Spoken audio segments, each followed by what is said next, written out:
Salut les matheux. Alors aujourd'hui on parle d'axiome des probabilités. Alors posons-nous la question suivante. Comment pourrait-on définir la probabilité d'un événement? Une première façon de le faire serait de se placer du point de vue de la fréquence. On répéterait une expérience plusieurs fois dans les mêmes conditions. Pour chaque événement A, on compterait le nombre de fois où A est réalisé sur les n répétitions d'expérience. Et puis, on calculerait la fréquence limite de A, qui serait alors la probabilité de A.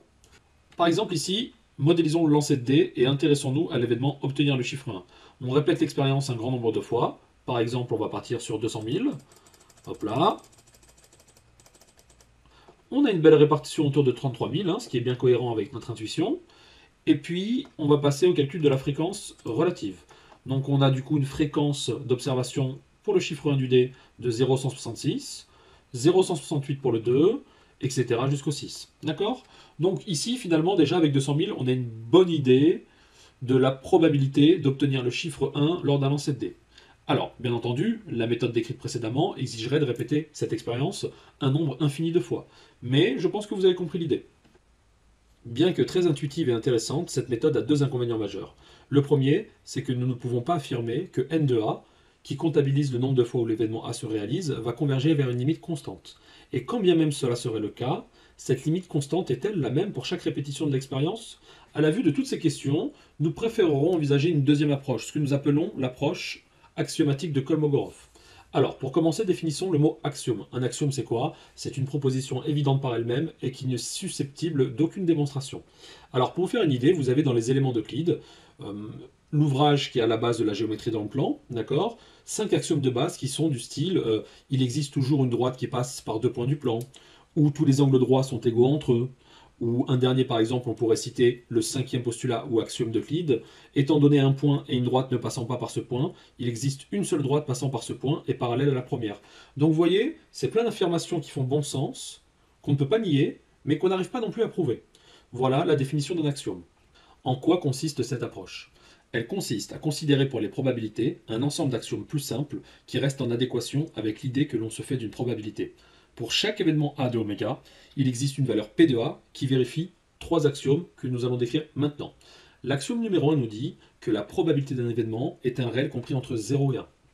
Le deuxième axiome nous dit que le résultat sera un point de oméga avec une probabilité égale à 1. L'axiome numéro 3 nous dit que pour une suite d'événements incompatibles, la probabilité que au moins un se réalise est égale à la somme de leurs probabilités respectives. Deux conséquences directes des axiomes de Kolmogorov. Première conséquence, montrons que P de l'ensemble vide égale à 0. Pour ce faire, on va considérer une suite d'événements de telle sorte que E1 soit égal à oméga, ok, et que EI soit égal à l'ensemble vide dès que I est strictement supérieur à 1.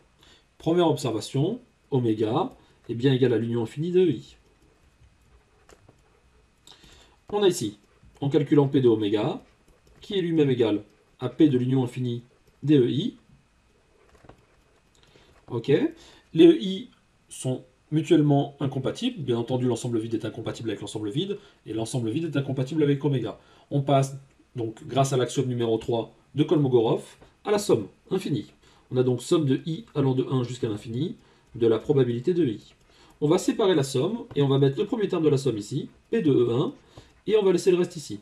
Somme de I égale à 2 jusqu'à l'infini dp de I. Alors, par définition, l'axiome numéro 2, P de oméga vaut combien? P de oméga vaut 1. P de E1 vaut combien? E1 étant égal à oméga, ça vaut 1. Et d'après l'axiome numéro 1, une probabilité ne peut pas dépasser la valeur 1. Donc forcément, on n'a pas d'autre choix, puisque chaque élément de la somme est positif, d'avoir cette somme égale à 0. D'accord? Une somme d'éléments positifs étant égale à 0, ça implique que chaque élément de la somme est égal à 0. D'accord? Pour tout i supérieur ou égal à 2. Et on trouve ici, du coup, P de l'ensemble vide égale à 0. D'accord? Et maintenant, on montre la propriété numéro 2. Pour ce faire, on va considérer une suite d'événements mutuellement incompatibles avec la propriété suivante. Dès que i est strictement supérieur à n, ei égale à l'ensemble vide. Première observation, l'union infinie des ei est exactement égale à l'union des i allant de 1 jusqu'à n des ei. On passe à la probabilité. Probabilité de l'union infinie des ei, ok, est égale à la probabilité de l'union allant de 1 jusqu'à n des ei. Par définition, et l'axiome 3, du coup, on a du coup la somme infinie de la probabilité DEI, qui est égale à la somme allant de 1 jusqu'à n de la probabilité de i, plus la somme de i allant de n plus 1 jusqu'à l'infini de la probabilité de i. Ok? Mais du coup, puisqu'à partir du rang n plus 1, les i valent l'ensemble vide, on vient de démontrer au-dessus que cette partie-là valait 0. Et on a donc l'égalité recherchée, c'est-à-dire que la probabilité de l'union des i allant de 1 jusqu'à n de i est égale à la somme de i allant de 1 jusqu'à n de la probabilité de i. Allez, on conclut ce petit exposé. La théorie moderne des probabilités repose sur l'existence d'une fonction P d'ensemble définie sur les événements d'un univers oméga. Quand on parle de fonction P d'ensemble, on parle simplement d'une fonction à qui on donne pour argument un ensemble ou un sous-ensemble. D'accord? Elle vérifie du coup les trois axiomes de Kolmogorov cités précédemment. Elle ne rentre pas, et ça c'est super important, en contradiction avec l'intuition que chacun se fait d'une probabilité d'un phénomène aléatoire. Et en plus de ça, elle permet de démontrer, contrairement à ce qu'on a dit au début pour l'approche fréquentiste, que si l'on répète une expérience plusieurs fois, alors on a, avec une probabilité de 1, que la proportion du nombre de fois où A se réalise est égale à P de A. C'est ce qu'on appelle la loi des grands nombres.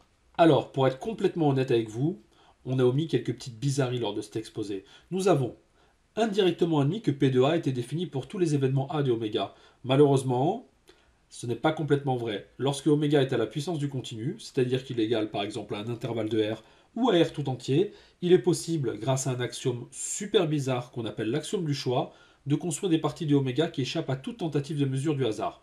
Dans ce cas-là, vous ne définirez alors P de A que sur des événements qu'on appellera événements mesurables. Cette classe de parties ou d'événements porte le nom de tribu. On parlera de ça dans une prochaine vidéo, on décrira les axiomes d'une tribu et on donnera quelques petites applications.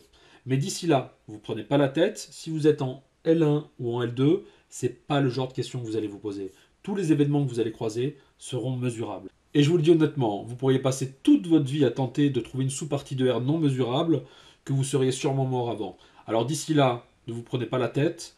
Attendez d'être en licence 3 pour vous poser ce genre de questions. J'espère que ce petit exposé vous aura apporté de nouvelles connaissances. D'ici là, portez-vous bien et je vous dis à bientôt pour une prochaine vidéo. Allez, bye bye!